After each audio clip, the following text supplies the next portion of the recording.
And the person told her,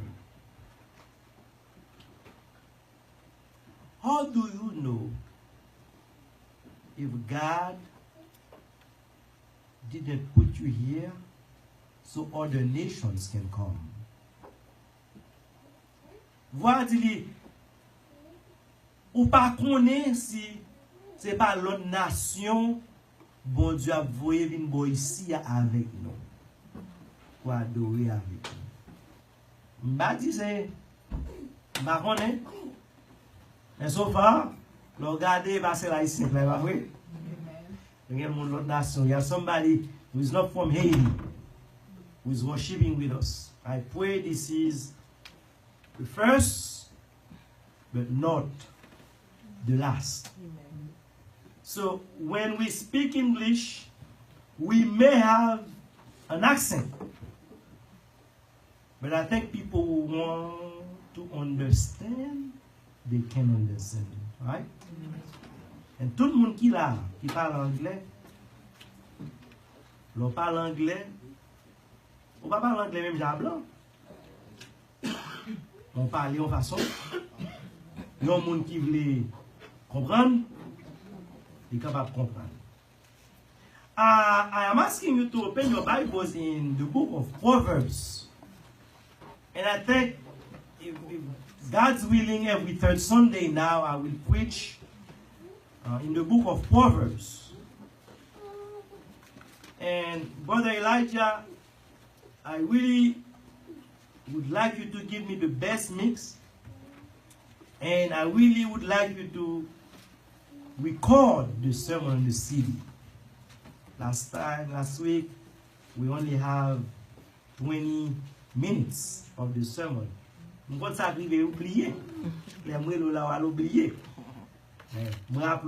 the CD, because when we put it on YouTube or Facebook, we want the sound from the system instead of the sound from either the iPad or whatever we use to record the video. I'm going to read from verse 23 and going through chapter 5.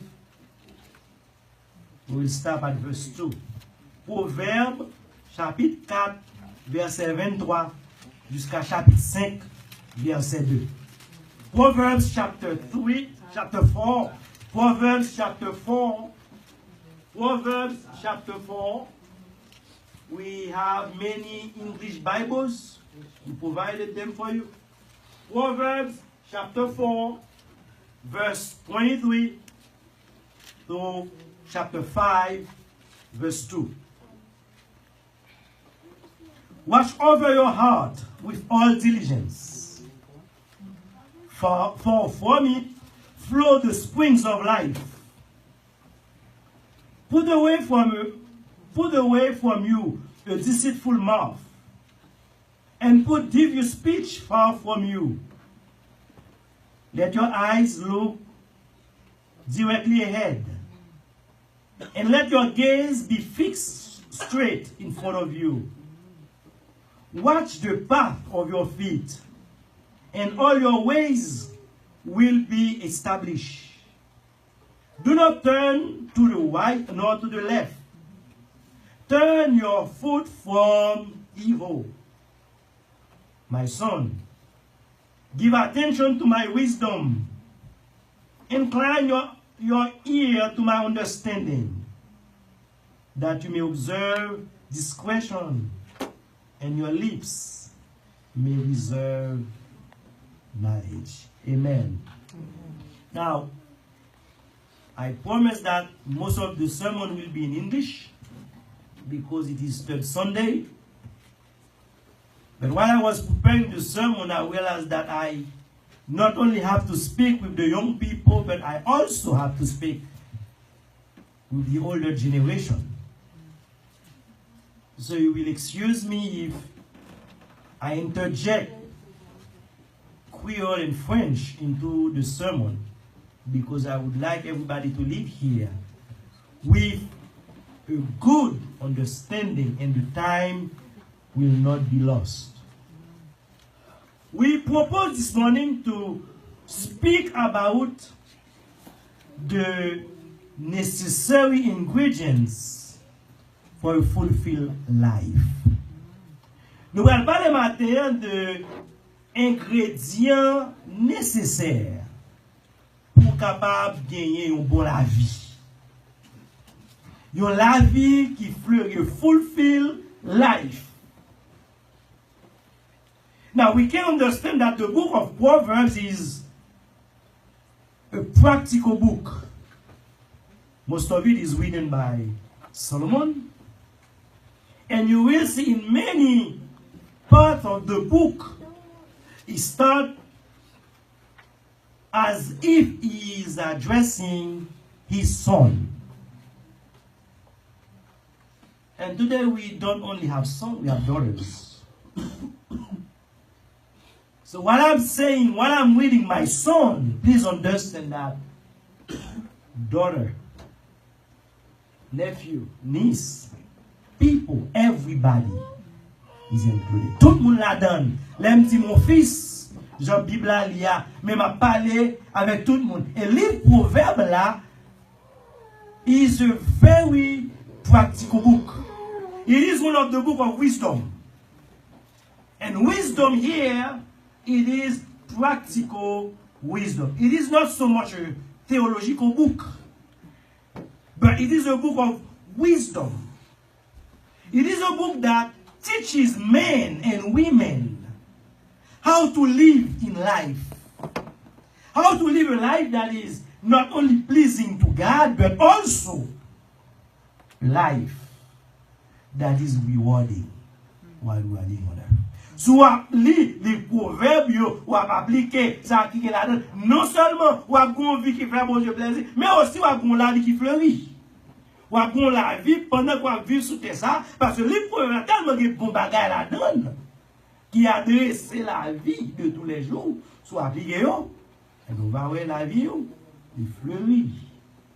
Et c'est dans le livre Proverbes là que nous jouons un verset qui dit train up a child, instruis l'enfant sur la voie qu'il doit suivre.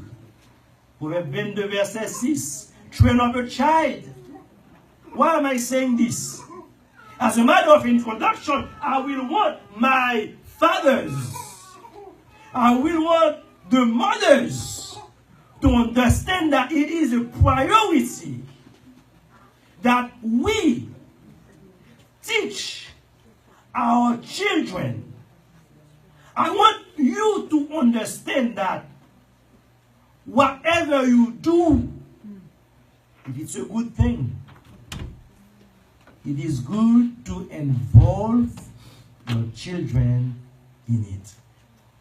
I was very happy this morning when I see young people coming in. Jean Ben Desol, he had a mic, and everybody could hear him. Sing about it. No matter the benediction, everybody could hear him. And everybody else who were involved in the service, you could see that c'est ça nous connaît, c'est l'évangile nous connaît, because this is what we do as Christians. It is important that our children, they are involved in. This is a way to train them. This is a way to teach them. See, say, I do not wish to offend anybody. But if we were involved in witchcraft or in voodoo, but we are Christians. That's what we do. But not only in our faith, we have to involve our children, but also in what we do in life. My father was a tailor, but he never taught me how to cut a piece of shirt or sew a pants. But that would have been a good thing. But when there is a mechanic, I'm not saying Elijah should be a mechanic, but at least he should know what his father is doing. Vous l'avez? Are you with me so far? So it is good because in Jewish culture, ça pas pour hier, c'est ça qu'on devenu. So it is good to teach them and to teach them the right teaching. When you look at verse 20, where Solomon is saying, my son, give attention to my words. Faites attention à l'enseignement que m'a baou yo. Incline your ear to my saying. Tendez. Pour qui ça? Parce que expérience que m'te fait, whether good, moi vous fait tout, mais si au bad, m'pas vous fait. Est-ce qu'on la même? When you are a very conscientious father or mother, there are things that went bad in your life, you do not want your children to experience it.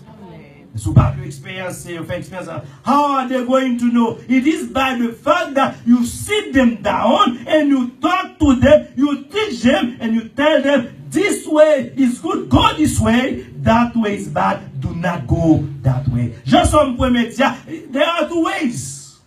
The way of the righteous and the way of the wicked. So if you don't show the young people the way of the righteous, I guarantee you 100% of the time, leaving them by themselves, they will choose the way of wickedness. C'est comme ça le monde dit. They will montrer au bon bagay, you will aller pour ça qui mauvais. Now, having said this, I have talked to you. It is your responsibility to go home and then to impart in them whatever good you know, whatever how you learn it, teach it to them. Now, you may ask me, what is it that is considered a good life? Gen de bagay t'a dit qui considère a good life. The first one is a healthy life. On vit qui en santé. Les ou en santé, les ou gagner tout mamou, bah les monde qui étaient là, t'as de l'argent pas là parce que pas de santé. Mais les ou en santé, ou santé, ou mieux à même pour faire les choses. A good life capable de démontrer lui by health. Ah vrai? Lorsque santé ou capable de dire un good life, ah vrai? Mais regardez ça, la Bible a dit, regardez ça, Salomon a dit, dans verset 22, il dit, my instructions, verse 22, for they are life to those who find them, and health to all their body. Ça veut dire, pendant que les bon pour prendre soin corps, pendant que les bon pour lever bonheur pour aller dans le gym, pour sang qu'à circuler, pendant que les bons pour prendre grain d'aspirine chaque jour pour aider sang fin pi fin pour le passer dans le vin nous, pendant que le bon pour faire tout bagage ça, la Bible dit nous, l'on lit parole bon Dieu, et ça moi là oui, c'est pas moi, verset 22 tells me that for their life to those who find them and health. Allez, soulever sur la santé, libibo, pratiquer parole, bon Dieu. Deuxièmement, dans la vie qui fleurit, il a manifesté by living a holy life. Si vous avez la santé, et vous avez un caractère, ou pas un bon caractère, monde de bien. If you have health, but you don't have character, most likely you will use your health to do what is bad. When you have health and you don't glorify God with your health, that is not living a fulfilled life. That is not living a good life.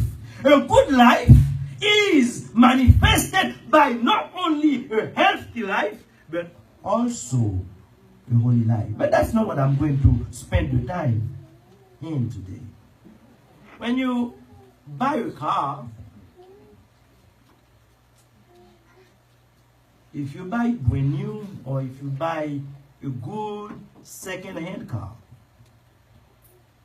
In the glove compartment, there is a book, right?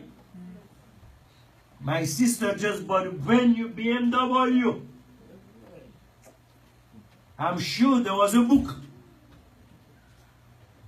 So would you think that this book is there just because they wanted to print materials? That book is there because they want you to know how to operate that vehicle.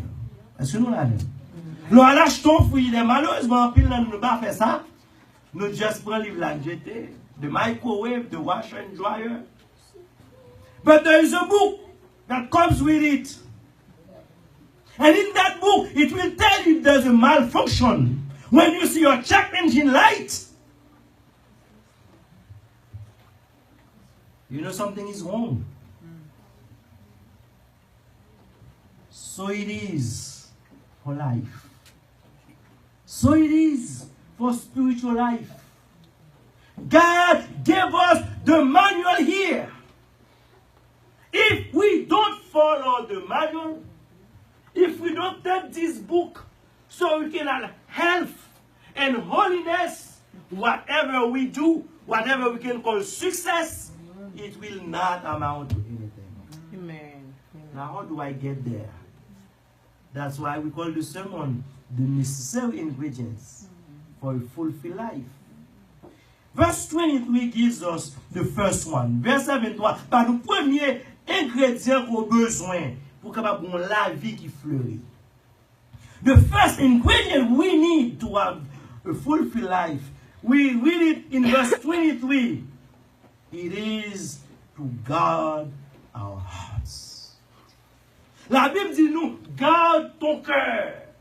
Premier bagage qu'on a besoin, c'est pas celle-là même non, but the first thing, and it is most necessary, if you really want to have a fulfilled life, you need to guard your hearts. Guarding is a military language. Lo ap gade yon gendarme, yon militaire ap gade li sous poste li, la veille, et la veille, li ba dormi, li rete la gel kale, la suivre, qui ça la suivre, si ennemi a fini, et qui ça, nous-mêmes nous, appelé pour nous garder que nous. Now we understand that it is not the organ here. When the Bible many times, for about 800 times, in the Old Testament, this word comes. But for 200 times, it is not the heart that we know, the fleshy heart. But it is mostly, it is for 200 times, the emotions, the volitions. It is the seat of affections. So, let la Bible parler de guard your heart là. Please, young people, it is not talking about our physical heart, but it's talking about our emotions, our thought life. So because God is telling me to guard my thought life, to guard my emotion, I want to understand and I want you to know that there is a war waging for your heart. L'ennemi a une bataille acharnée que lui a menée pour qui ça? Pour le gagner. Pour le gagner. Autrement, if there was no one to reach your heart, to reach your mind, to reach your emotions, the Bible would never tell you to guard your heart. It is very serious. Because you can imagine Solomon, after the experiences that he had, there's also the Bible where Solomon, il fait toute qualité expérience, en pile une mauvaise expérience.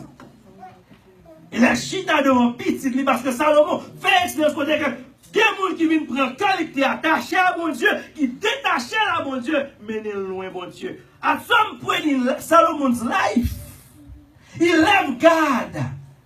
He let his heart be convicted by other people to go away from God. So Solomon, he knew what he was talking about. When he said, guard your heart, it is because he knows how easy it is for somebody to come and get access to your heart and lead you astray. Quand pour ça, il est important pour garder cœur parce que li facile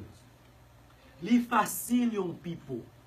Et c'est pas yon people seulement, grand monde tout. It's so easy for somebody to come with a different teaching. For somebody to come with somebody that is attractive. It's so easy for this world system to get access to you that you open up a little bit and you realize, oh, I am so far from God. What happened? Because you let the window open your heart and then you get access. Some people, you are exposed to so many things. 13. Commencez ouais, commencez tendre, commencez suivre.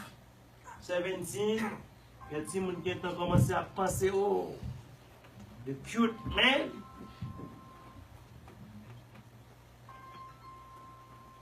Et puis, little by little, tical, patical.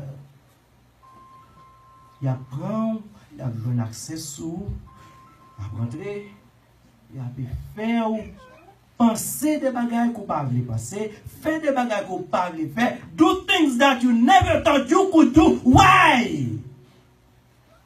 Because you let them in.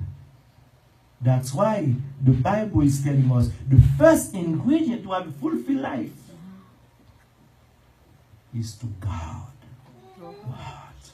Now, Romans 12, Apostle Paul is saying, be not conformed to this world, be ye transformed by the renewing of our minds or of our heart.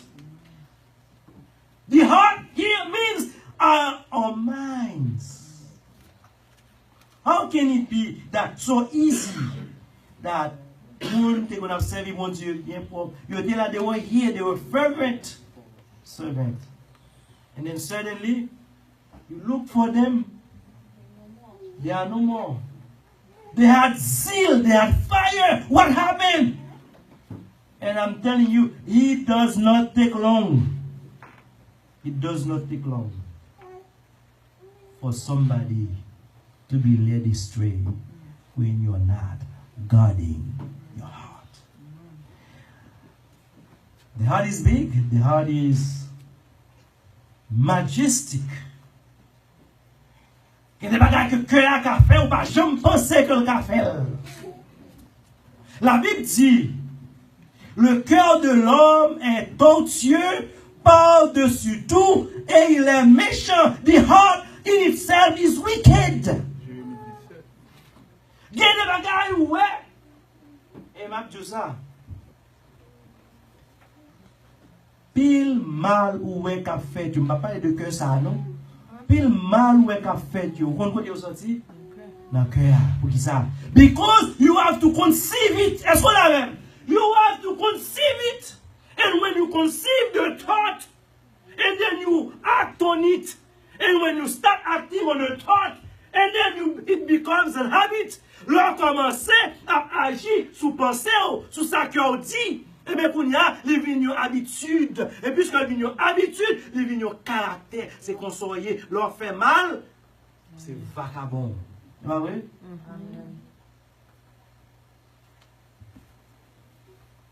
Ça qui peut être, leur qui des caractères, ça a développé, il vient mener à un destiné. It becomes your destiny because you did not control, you did not guard your heart. But the Bible talks about how to master our heart. We can. C'est ça que Paul dit dans Romains 12 là, oui. How do we do that? By the renewing of our thinking. En nous penser bagaille bon Dieu. The more good things you put here, the more good things that will come out. Amen.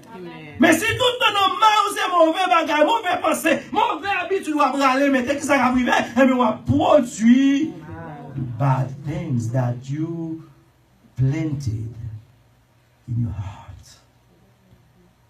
It is necessary that we master our heart. The first ingredient is to guard our heart, our thoughts. Let me give you the second one and maybe the third one because I have 5. The second one, les découler exactement from the heart. The second one is to have a cautious mouth. Verse 24.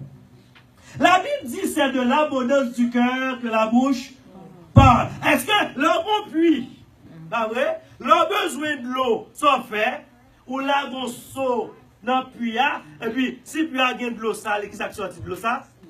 Si puits a de l'eau sale, sorti. Avec nous, si puits a de l'eau sale, ça sorti. L'eau sale, c'est de l'abondance du cœur que la bouche parle. Eh bien, parole qui a sorti dans la bouche là, à faire qu'on est qui est à cœur. Est-ce qu'on a vu? What I'm saying, brother, I'm saying that what comes out of your mouth, which is the second ingredient that you need to have a fulfilled life, what is coming out of your mouth will tell people who you really are inside. Because when you go in a well, what's in the well, that's what comes out. So if your heart is not mastered, if your heart is not clean, if your heart is not mastered, and if you don't feed your heart with what is right and what is good, les bouches ou parler, ou pas qu'on ait des gens qui bien, exemple, elle a bien bordé, il senti bon, machine dernier modèle, and everything is like things you really would like for yourself. Ooh, smells good. Les paroles qui sortent dans la bouche de ça. What comes out of the mouth of that person that you were looking at and then you thought that person must be a righteous person. Mais ça qui sorti dans la bouche de ça. Faut dire, oh gosh. You need to wash your mouth with soap. Et moi de ça. C'est pas bouche moun pas bon. C'est cœur pas bon. Bouche la forêt. Bouche la dévoilée. Mais c'est cœur qui pas bon. What you put in, that's what you will put out. So we must first guard our heart. We must be careful with our mouth. Third, and I'm done. Third, we see it in verse 25. Next time we go over the rest. You know, when Adam and Eve, and the Bible says, the eyes is a very important thing. We need the eyes. Nous besoin des yeux. Nous besoin des yeux, pas vrai? C'est avec les yeux, me garder, me lire, m'étudier with my eyes. I can read, I can watch TV, I can read big things. But do you know also while the eyes are a way to see, pour nous voir ce qui passe autour de nous, but it is also a window that we have to let the world in. Les Satan en Genèse 3 a tenté Ève, one thing happened. Satan a écouté Ève. Et la Bible a dit Ève gardé. Li printemps, li gardé. Now, the context of this text, m'parle là de base young people here, and I don't want to open their minds of things that they are not ready for. But the context of this text is about women. If you read after chapter 5, verse 3 following, it's about women, but I don't think my young people, they are ready for that. But my two brother, the first look, you're not in trouble. Why do you think, let me ask, why do you think they spend a lot of money to make the magazines so well done? Mbak de magazine qui pi bien fait que le genre de magazine décolleté. Couleur yo perfect. Image yo perfect. En pile money dépensé. So the person who is going to expose herself or himself ou pas any blemishes. Monsal perfect. Why? Because they know once your eyes fall on this thing, they get you. Right? The reality is, pour qui ça d'après vous? Pour qui ça d'après vous? L'on regarde star yo dans TV. Pour qui ça ou après d'après vous? Tout ça toujours presque ouvert. Hello? Why is it always open? To attract. To show you, well, this is the way that is showing a good life. C'est pas vrai, non? Dieu. La Bible dit, la convoitise des yeux. My men, my ladies, at first look, you have not seen. Because you have no control over that. Premier regard, on va y contrôle. C'est passé ou dans maquette là, et puis je tombe sous bagarre là. C'est pas où t'as cherché, pas vrai? Did you look for it? No! I'm driving and then that lady with something that she should be wearing in her bedroom, and then she's on the swimming. I have no control over that. I have no control. I didn't look for it. It just came to me. My eyes fell on it. Okay, that's it. But the problem is, I don't stop with a look. I don't stop with the first look. C'est là que je commence à gagner parce que once you film garder, that was so attractive to me. I look at it. And I did not control my eyes. M'pa mettre barricade dans j'aime et puis m'a regarder et puis pendant m'a regarder kounya, m'pa contrôler les yeux et puis vous connaissez Haïti mais cause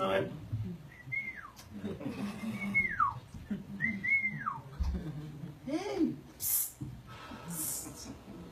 Maybe before you know it, you try to get a phone number, you try to get a friendship in a place that you had no business with.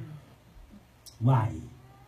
Because the first look, when you get it, you did not turn your eyes. Ou pas diriger, ou pas faire un covenant.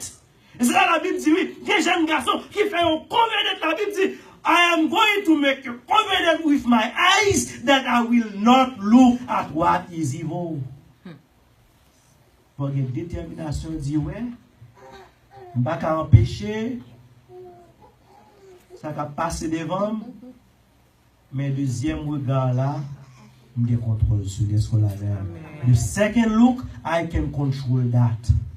I can decide whether I will indulge in it or I will reject it. Frères et sœurs, m'a fini là. It is time that we capable de non seulement young people, mais also grand monde. Capable de, you know what? There are things really. Do they really help me live a fulfilled life?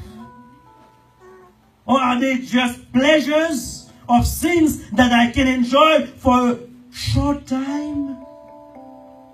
And by doing so, destroying my life? Young people, let me ask you, are there not friends of yours that you think that are living a good life? When in fact they are not? Because you see, you think but inside they are miserable. I'm asking you. I have made mistakes. Your parents have made mistakes. They are not perfect parents. I am not a perfect pastor. But I'm asking you, if you really want a fulfilled life, a successful life, whether you go to college or not, whether you excel or not, it will not mean anything if you excel in everything and then you mess up your life, your spiritual life. I'm asking you from now on to make a covenant to guard your heart, to control your mouth, to control your eyes. So God, may be pleased with you. May God bless you. Amen. And nous mettons debout pour nous chanter chanson qui c'est when we walk with the Lord in the light of His